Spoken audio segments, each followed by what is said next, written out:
지난 시간 씨 뿌리는 이야기 본문의 말씀을 가지고 살폈습니다. 이 중에 두 번째, 세 번째 밭,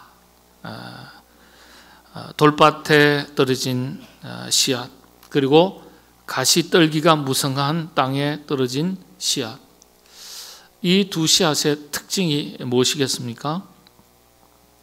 곧 싹이 나왔지만은 이내 말라 죽었고, 또 하나는 결실하지 못했다. 성경은 분명하게 이렇게 기록하고 있습니다. 씨 이야기는 지난 시간에도 말씀드렸습니다만 씨 이야기가 아니에요. 열매에 대한 이야기고요. 이 열매 이야기는 다시 나무 이야기로 서로 연결된다고 말씀을 드렸습니다. 씨, 열매, 또 나무.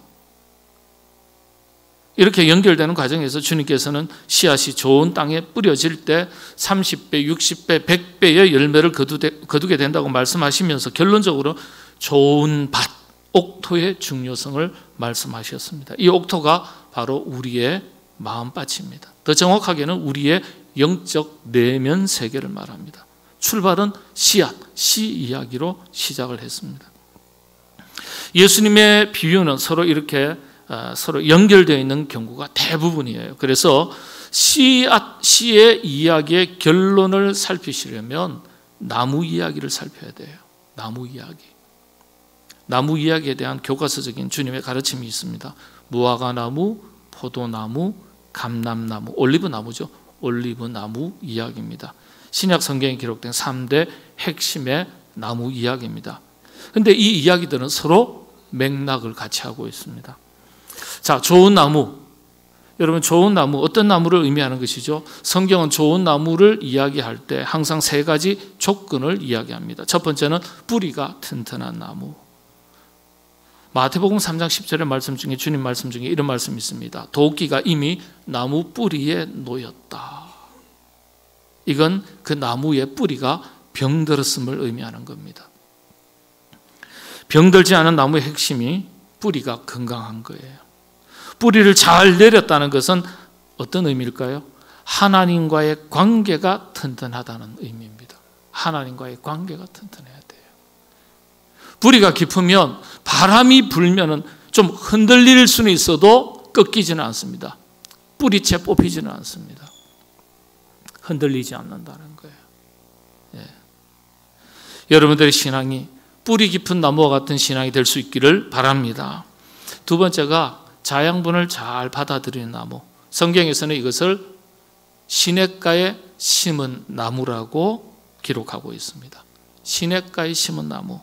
시편 1편 3절의 말씀이죠. 물된 동산에 잘 심겨진 나무로 설명을 합니다. 그렇죠. 물을 잘 흡수하고 받아들이는 것. 내 안에 영적 성장을 이루기 위한 자양분이 끊임없이 잘 공급돼야 돼요. 우리 그리스도인들은 하나님 말씀을 뭐라고 얘기합니까? 영의 양식이라고 얘기해요. 여러분 일주일 살아가시면서 물론 말씀을 얼마나 많이 반복적으로 보느냐가 꼭 영적인 양식을 다 채우는 것이라고 다 설명드릴 수는 없지만 그럼에도 불구하고 하나님의 말씀을 늘 가까이 하는 것과 일주일에 한 번 생각하는 것과는 천지차이예요.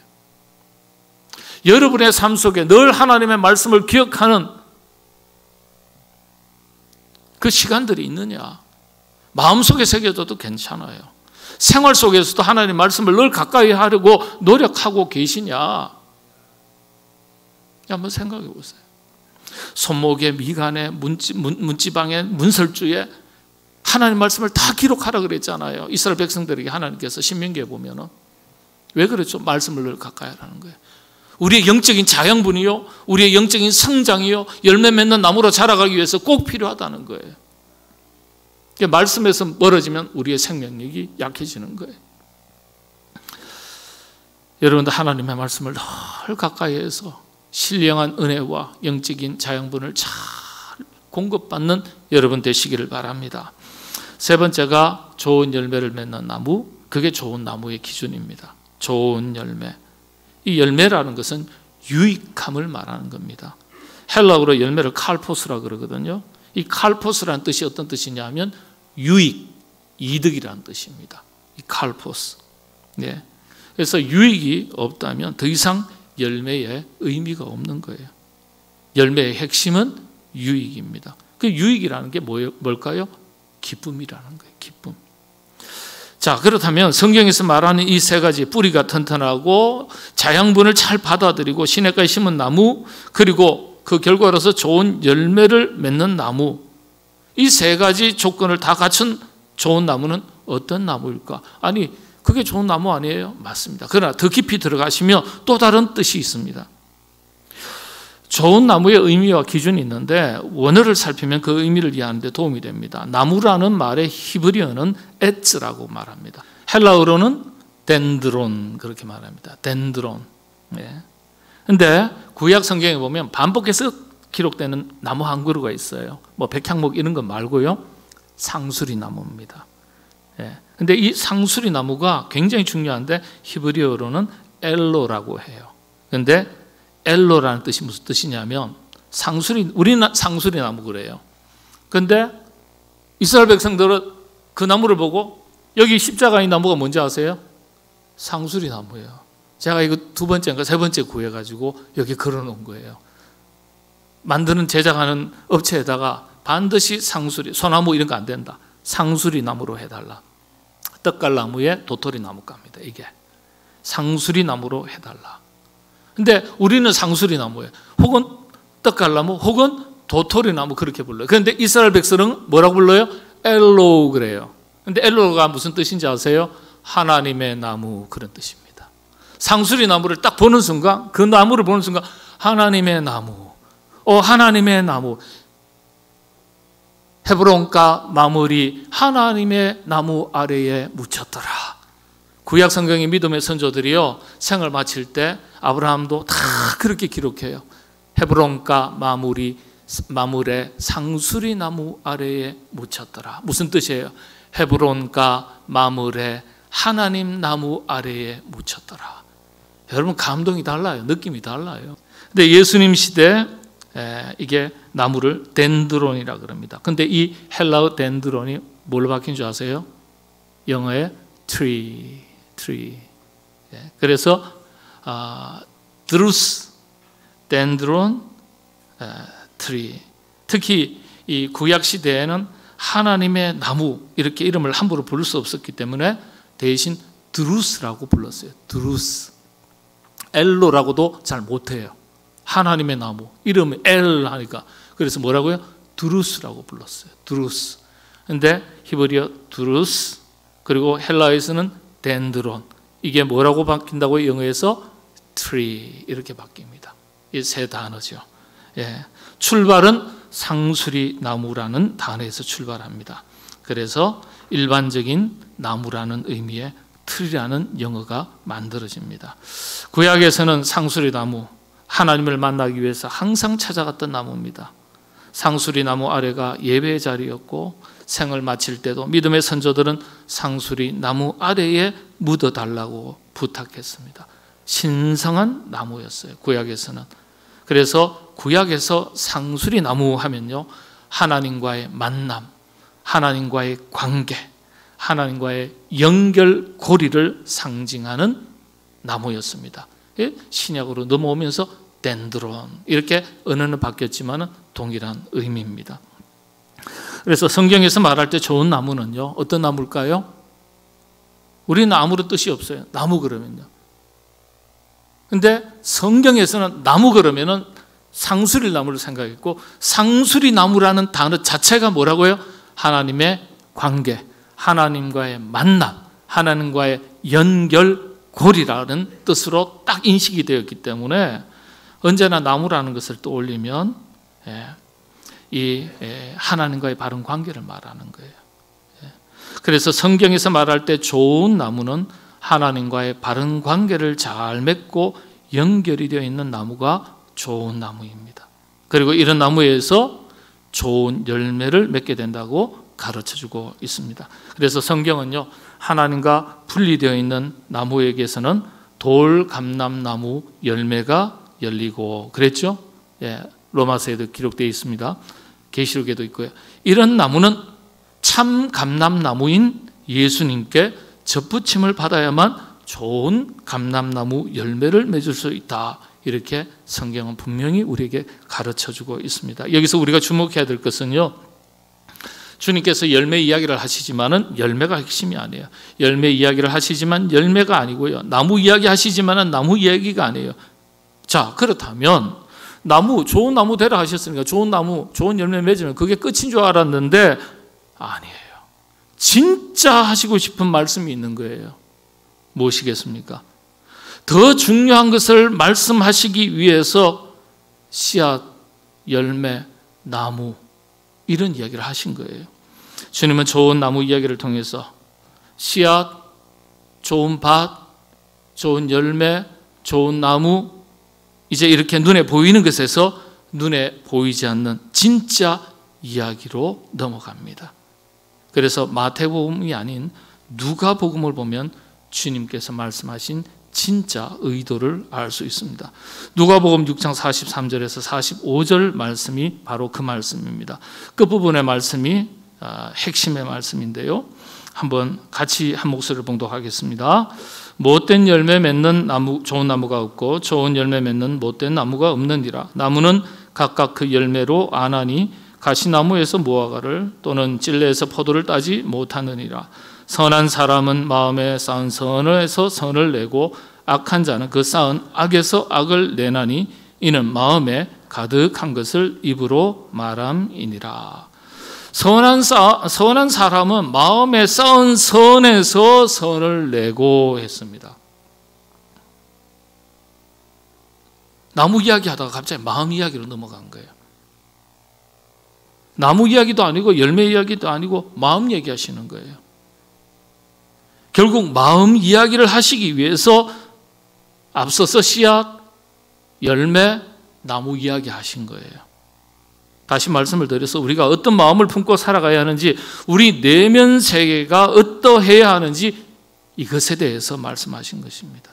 선한 마음을 품고 살아야 좋은 나무일 수가 있고 좋은 열매 맺는 사람이 될 수 있다. 이렇게 말씀하신 거예요. 마음 이야기예요. 선한 마음 가지고 살아야 할 것을 말씀하시기 위해서 앞서 하신 말씀일 뿐입니다. 다른 건요. 선한 마음을 품고 사는 것, 이 이야기의 진짜 핵심이자 결론입니다. 자, 그렇다면 주님께서 말씀하시는 선한 마음이 어떤 것일까? 그 쌓은 선에서 선한 것이 드러난다 그랬는데 이 선이 무슨 의미일까? 이 선을 가질 때 우리가 선한 그리스도인이 되는데 이 선이 무엇일까? 바른 이해가 필요합니다. 선을 이야기하면 대부분은요, 윤리 도덕적 개념으로서의 선 개념을 먼저 떠올립니다. 아주 틀린 건 아니지만은 성경은 이걸 넘어서요. 원문을 보면 이 헬라에서 선이라는 단어는 아가도스라고 말합니다. 아가도스라는 말은 은혜를 뜻해요. 물론 은혜를 뜻하는 또 다른 말이 있습니다. 칼리스, 칼리에. 그게 칼리스, 이게 은혜라는 뜻이거든요. 이게 특별히 하나님께서 직접적으로 보여주신 구원의 은총을 이야기할 때 칼리스라 그래요. 근데 아가도스, 다양한 선물을 말합니다. 우리의 육신의 생명도 선물이고요, 가정도 선물이고요, 여러분들이 가지고 있는 재능도 선물이고요, 다 하나님께로부터 받은, 공짜로 받은 은혜, 선물이에요. 이게 아가도스예요. 아가도스. 근데 이게 그러면은 이 선에 대해서 의미를 알듯하지만 정확하게 이해하지 못하는 경우가 많은데, 선의 개념을 이해하기 위해서 악의 개념을 이해할 필요가 있어요. 자, 악은 헬라어로 포네로스라고 말합니다. 포네로스라는 단어는 페네스라는 단어에서 나왔는데 이게 참 중요해요, 여러분들. 이 뜻이 갈급한, 가난, 이런 뜻을 의미한 결핍이라는 단어에서 나왔어요. 예. 악이 결핍이라는 단어에서 나왔어요. 그러니까 한마디로 악이라는 건 어떤 거예요? 결핍된 상태를 말하는 거예요. 죄로 인해서 하나님으로부터 유리된 에덴 동산에서 추방된 이후에 인간은 결핍된 존재로 살아가게 되었습니다. 그래서 결핍된 자체가 악의 개념 중에 하나입니다. 그래서 여러분들, 우리가 별 의식하지 못하고 사용하는 단어 중에 하나가 죄악이라는 말이 있습니다. 그렇죠? 죄악. 그런데 우리는 한 단어로 설명하지만은 성경에는 분명히 죄와 악을 분리해서 용어가 달라요. 근데 이해를 정확하게 못하는 경우가 많습니다. 뭐가 죄고 뭐가 악일까요? 설명을 드립니다. 죄악, 죄라는 것은 하나님의 뜻에서 비켜난 것, 하나님의 말씀에서 비켜난 것은 다 죄예요. 그러면 악은요? 죄의 결과를 말합니다. 악은요. 예. 죄의 결과로서 경험하게 되는, 아까 전에 말씀드렸잖아요. 포네로스, 결핍을 말합니다. 예. 고통을 말합니다. 그래서 이 페네스라는 단어가 결핍, 고통 이런 뜻이에요. 그래서 죄의 삭은 사망이라고 성경이 말하는데 이 사망은 죄로 인한 결과잖아요. 그러니까 고통을 말하는 거예요. 결핍된 상태를 말하는 거예요. 결핍을 또 다른 말로 설명드리면 고통이에요. 이게 악의 개념입니다. 그래서 악은 말씀드리지만 결핍이자 고통이고 죄의 결과입니다. 이런 관점에서 이제 선의 개념이 분명해집니다. 선, 아가도스. 예. 원어의 의미로는 은혜, 좋은 것 이런 뜻이죠. 여러분 우리가 아는 대로 은혜는 하나님께서 우리에게 주시는 값없이 주시는 선물이에요. 첫 번째가 예수 그리스도, 그분을 통한 구원의 은총, 구원의 선물. 이게 가장 큰 은혜죠. 자, 이런 의미에서 선한 사람이 마음에 쌓은 선이라는 건요, 일반적으로는 윤리 도덕적인 개념에서 출발을 해요. 의로운 것, 정직하고 올바른 것, 거짓이 없는 것 말합니다. 그러나 여기에 더해서 영적인 개념이 포함되는데, 그래서 성경이 말하는 선은요, 이겁니다. 첫 번째가 하나님의 말씀이 선한 겁니다. 하나님의 말씀이 기준이에요. 선한 것. 예. 그리고 영적 질서가 잘 자리 잡은 것, 갖춰진 것, 이게 선한 거예요. 그리고 영적 질서를 따라서 구체적으로 행하고 살아가는 실천이 선한 겁니다. 좀 어려울 수도 있어요. 우리가 알고 있는 도덕적, 윤리적 개념을 넘어선다는 거예요. 이게 성경이 말하는 선의 개념입니다. 그래서 죄가 없으면 선한 사람이고 죄가 많으면 악한 사람이다. 이건 단순한 논리입니다. 영적인 개념에 더해서 선하게 사는 것, 윤리 도덕적 개념이 포함되는 겁니다. 그래서 주님께서 뭐라고 말씀하셨습니까? 선한 사람은 마음에 쌓은 선에서 선을 낸다 그랬어요. 주님께서 우리에게 보시고 싶은 것, 말씀하시고 싶은 것이 바로 이겁니다.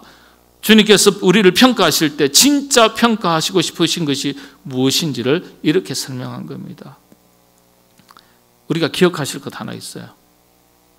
쌓은 선에서 선을 낸다 그랬어요. 쌓은 선에서 선을 낸다. 이런 표현이 참 중요해요. 하루 이틀 만에 해결되는 문제가 아니라는 뜻이에요. 세상 일도 영적인 일도 시간과 노력이 필요한 것입니다. 그래서 내 마음에 자꾸 쌓아야 되니까 무슨 훈련 하셔야 돼요? 쌓는 훈련, 마음 훈련을 하셔야 되는 겁니다. 그래서 어려운 거예요. 훈련 중에 제일 어려운 게 마음 훈련이에요. 신앙 훈련이 어렵고 마음 훈련이 어려운 것입니다. 우리가 어제도 기도하고 오늘도 기도하고 내일도 또 기도할 텐데, 지난주에도 예배드리고 오늘도 예배드리고 다음 주에도 예배를 드릴 텐데, 이게 다 쌓고 또 쌓아가는 것입니다. 자꾸만 쌓아서 어느 순간 내 마음에 가득 채워지면 그때 흘러가고 넘치게 되고 드러나게 되는 거예요. 여러분들 이왕이면 좋은 것을, 선한 것을 잘 쌓아가시게 되기를 바랍니다. 오늘 우리가 본문에서 한 가지 더 살펴볼 것은요, 마음이라는 단어, 그 쌓은 마음의 선한 것에서, 이 마음이라는 단어는 태도라는 단어와 의미가 같습니다. 그래서 이런 말이 있습니다. 행동 하나에 생각 하나가 묻어 있다. 생각이 결국은 행동으로 이어지니까 행동 하나에 생각 하나가 있다, 묻어 있고, 태도 하나에 마음 하나가 묻어 있다. 행동에도 태도에도 마음이 이 속에 쌓은 것이 자꾸 묻어난다는 거예요. 그래서 행동이 문제가 아니고 태도가 문제가 아니고 마음이 문제라는 거예요. 마음이.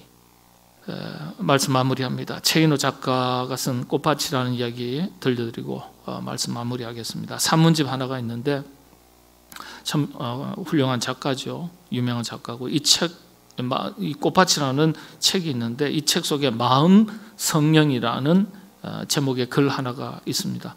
작가 자신의 이야기를 적어 놓았는데 40대 시절에 어느 날 이제 집에 들어오니까 어린 아들이 아빠 딱 앞에 와가지고 아빠 부탁이 있어. 그러니까 애들이 어린 애들이 부탁한다는 거 뭐 사달라 이거잖아요. 근데 탁 오더니 부탁 하나 있어. 뭔데? 그랬더니 성령 수술 좀 해. 성령 수술 좀 해. 그러니까 뭔 성령 수술? 그런 거야. 그랬더니 아니 그럼 어디를 성령 수술을 하라는 거니? 그랬더니 여기를 딱 찍더래요. 여기 말이야. 여기 미간을 딱 가리키더라는 거야. 여기 말이야. 이거 좀 성령 수술해. 왜냐하면 이 최인호 작가가요. 늘 인상을 자주 쓴다는 거예요. 뭔가 못마땅하고 뭔가 짜증이 나고 불만이 있을 때마다 미간을 찌푸리고 그렇게 생활했다는 거예요. 그래서 아들이 이걸 보다가 아빠 여길 좀 수술 좀 해. 그랬더니 아내가 옆에서 또 거들어요. 예? 당신 도대체 왜 날마다 찌푸리고 살아? 당신이 이게 날마다 얼굴을 찌푸릴 때마다 우리 가족들이 긴장한다고. 그리고 불안했다고. 그러면서 말 한마디 툭툭 던지면은 그 짜증이 다 묻어나고 그래서 평안하지 않았다는 거예요. 폭풍전야라고 기록을 했어요. 썼더라고요. 폭풍전야 같았다. 아들과 아내의 이야기를 듣고 이 최인호 작가가 마음을 고쳐먹은 거예요. 야, 고쳐야 되겠구나. 성령수술 당장 한 줄 알았더니 그게 아니라 눈썹 사이 미간이 아니라 늘 그렇게 인상을 찡그리고 살아가는 자신의 마음이 문제라고 생각해서 얼굴 성령이 아니라 마음 성령이 필요한 것을 느끼고서 자신의 마음을 고쳐먹기로 다짐했다는 거예요. 얼굴이 문제가 아니라 마음이 문제였습니다. 그러면서 이 최인호 작가가 파스칼의 말 한마디를 이 책에 적었습니다. 옮겨드리면 마음의 평화를 가져라. 그러면 그대의 표정도 자연히 평화롭고 자유로워질 것이다. 얼굴 성령이 문제가 아니라 마음 성령이 문제다. 오늘 이야기의 핵심은요, 뭘까요?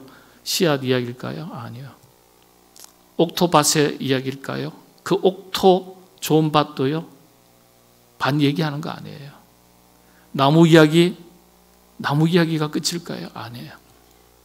좋은 나무 얘기하시다가 마음 이야기로 넘어오신 거예요. 결국은 마음 이야기예요.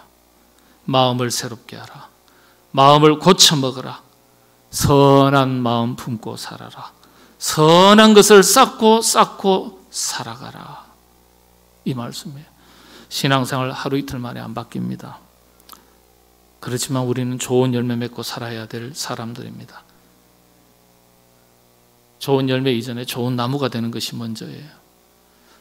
좋은 나무 이야기 결국 마음의 이야기입니다. 자신의 마음을 잘 다스리는 것, 우리 영적 내면 세계를 잘 다스리는 것, 영적 세계의 질서를 잘 다스리는 것, 내 마음, 내 내면의 세계의 문제입니다. 내 안에 선한 것이 쌓여서 흘러 넘치게 되면 주변으로 선한 것이 흘러가게 마련입니다. 선한 영향력을 미치게 마련입니다. 여러분의 가정이 변하고 여러분의 삶의 현 주소가 변하고 우리 교회가 변하고 세상이 변하는 것입니다. 출발은 우리의 마음에서부터입니다. 여러분들 그 마음에 쌓은 선에서 선을 낸다 하셨으니까 여러분의 그 심령의 세계에 여러분의 마음이 선한 것으로 항상 가득 채워지기를 주님의 이름으로 축복합니다.